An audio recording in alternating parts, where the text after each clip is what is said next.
नमस्कार। सरस्वती सागा में आपका स्वागत है। ऐसा क्यों? क्या हमारे नेताओं के लिए भारत में अलग नियम है?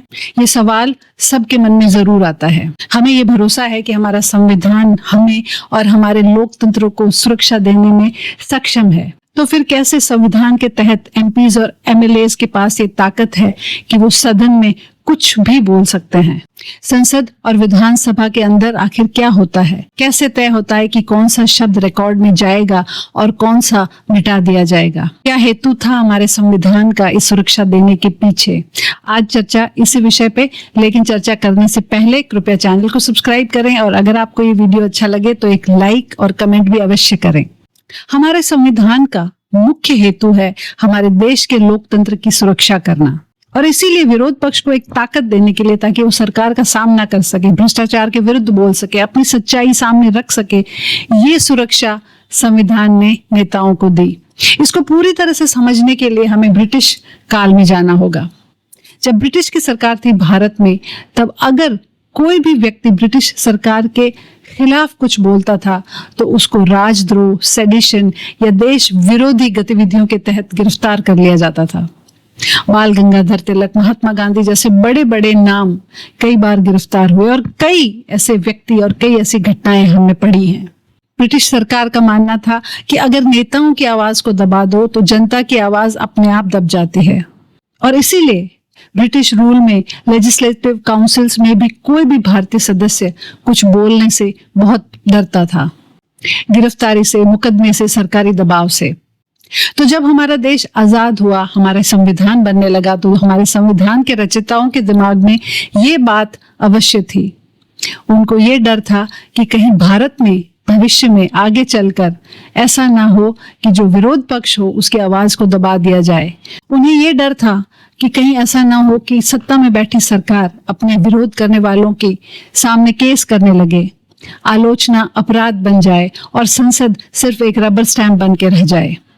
और इसीलिए संविधान के निर्माताओं ने तय किया कि सदन के अंदर इन नेताओं को बोलने के लिए एक विशेष सुरक्षा दी जाएगी, ताकि वो सरकार से तीखे सवाल कर सके, भ्रष्टाचार का विरोध कर सके, बिना कोई डर के सरकार से सवाल पूछ सके। और इसीलिए आया आर्टिकल 105 जो हमारी पार्लियामेंट या लोकसभा के लिए था, और आर्टिकल 194 194 जो हमारी लेजिस्लेटिव असेंबली या विधानसभा के लिए था। यही भारत के पार्लियामेंट्री प्रिविलेजेस जो हैं उनकी नींव बने, क्योंकि संविधान के निर्माताओं का ये मानना था कि भारत की जो लोकसभा और विधानसभा है ये सिर्फ बहस का एक प्लेटफॉर्म नहीं है। यहीं पर देश का कानून बनता है, यहीं पर सरकार जवाब देती है, यहीं पर देश की नीतियों का गठन होता है। और इसीलिए सदन के अंदर बोले गए शब्दों को एक संवैधानिक सुरक्षा दी गई। सदन के अंदर जो भाषण होता है उसको सिर्फ स्पीच नहीं माना जाता, उसको लेजिस्लेटिव प्रोसीडिंग कहा जाता है। और इसीलिए सामान्य कानून सीधे यहाँ लागू नहीं होते। तो ये सुरक्षा दी गई कि लोकतंत्र जीवित रहे, सच्चाई की आवाज उठे, लोगों के हित में बोला जाए। लेकिन जैसे हर नियम का, हर सुरक्षा का दुरुपयोग किया जाता है, वैसा भी शायद यहाँ भी हो रहा है। जैसे कि हमने देखा है कि हमारे जो टीचर होते हैं, हमारे गुरु होते हैं, उन्हें हम एक आदर का ओहदा देते हैं, बहुत मान सम्मान करते हैं, लेकिन कई टीचर बच्चों को शिक्षा के साथ साथ मारपीट भी खूब देते हैं। एक टीचर को जो मान सम्मान एक स्टूडेंट देता है उसका दुरुपयोग भी होता है।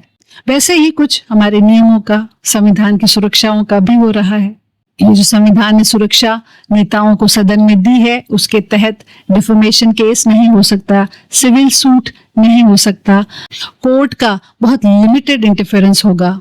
तो सवाल उठता है कि क्या फिर सदन में कुछ भी बोल सकते हैं? तकनीकी तौर पे नहीं। संसद और विधानसभा के रूल्स ऑफ प्रोसीजर्स भी होते हैं।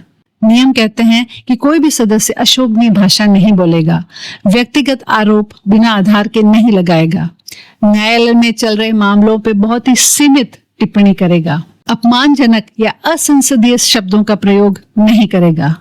लेकिन सवाल यह है कि अगर कोई नियम तोड़ दे, अगर ऐसे शब्दों का प्रयोग कर दे, तो यहाँ पे भी एक प्रोसीजर है ऑन रिकॉर्ड का। हम सब जानते हैं कि पार्लियामेंट में या विधानसभा में जो भी प्रोसीडिंग्स होती है, जो भी कार्यवाही होती है, वो लिखी जाती है, वो ऑन रिकॉर्ड जाती है। तो अगर कोई ऐसे शब्द का या वाक्य का प्रयोग हो गया जो बनाए गए नियमों के विरुद्ध है तो उस शब्द को या वाक्य को एक्सपंज कर दिया जाता है, मिटा दिया जाता है। और ये जो सत्ता है वो स्पीकर के पास होती है। अगर स्पीकर को लगता है कि कोई भी शब्द असंसदीय है या अपमानजनक है तो वो उसको रिकॉर्ड से हटाने का आदेश देते हैं। इसको कहते हैं एक्सपंज। तो जब वो प्रोसीडिंग प्रकाशित होती है तो लिखा होता है expunge as ordered by the chair. अब फिर और एक सवाल कि क्या शब्द रिकॉर्ड अगर नहीं हुआ तो मिट जाता है? तो पुराने समय में जब social media, mobiles, live telecast नहीं था, तब तो अगर रिकॉर्ड से कोई वाक्य गया तो वो लगभग गायब ही हो जाता था। लेकिन आज के टाइम में जब लोकसभा की प्रोसीडिंग्स लाइव होती हैं, मोबाइल्स हैं, सोशल मीडिया है, इसको मिटाना मुश्किल है, क्योंकि एक्सपंज करने से पहले ही पब्लिक में वो चला जाता है। जब तक रिकॉर्ड से उसे मिटाया जाए पूरे देश में वो फैल चुका होता है। अब सवाल कि ये जो असंसदीय शब्द हैं वो क्या है? Unparliamentary words. तो भारत में समय समय पर ऐसे अनपार्लियामेंट्री वर्ड्स की एक सूची तैयार की जाती है, एक लिस्ट तैयार की जाती है जो सदन में रहती है कि ये शब्द अनपार्लियामेंट्री है। लेकिन वहां पे भी एक राइडर है। दिलचस्प बात है कि ये शब्द हमेशा बैंड नहीं होता, उसका कॉन्टेक्स्ट देखा जाता है। तो इसका मतलब है एक स्थिति में एक शब्द एक्सेप्टेबल हो सकता है और दूसरी परिस्थिति में वही शब्द एक्सेप्टेबल नहीं होगा और उसे एक्सपंज कर दिया जाएगा। अंतिम फैसला स्पीकर का होता है। तो आज की जो बहस है कि स्टालिन ने कहा कि सनातन शुड बी इरेडिकेटेड, भारत की जो बहुमत जिस धर्म को फॉलो करता है उनकी भावनाओं को आहत करने वाली एक स्टेटमेंट। तो हमें और हमारे नेताओं को ये बात अपने स्मरण में रखनी चाहिए कि ये सुरक्षा हमारे संविधान ने लोकतंत्र को जीवित रखने के लिए दी थी।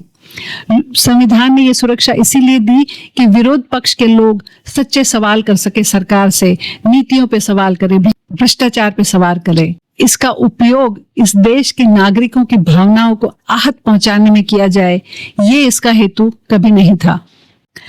लेकिन नेता कहीं ना कहीं ये बात भूल जाते हैं कि सदन में कुछ भी बोलने की उन्हें परमिशन है, उन्हें सुरक्षा है।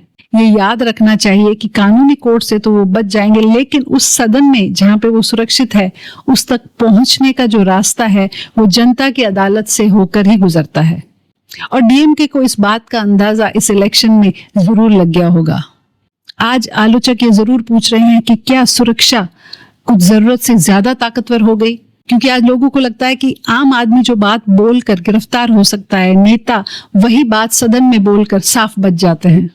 बहुत कम स्वतंत्रता तानाशाही, डिक्टेटरशिप बन सकती है, और वहीं बहुत ज्यादा सुरक्षा राजनीतिक अहंकार। आज सवाल सिर्फ स्टालिन का नहीं है, सवाल ये है कि लोकतंत्र में नेताओं की जबान की सीमा कौन तय करेगा? स्पीकर, संविधान, कोर्ट या फिर जनता? क्योंकि शब्द सिर्फ बहस नहीं बदलते, शब्द समाज का माहौल बदल देते हैं। नमस्कार, जय हिंद।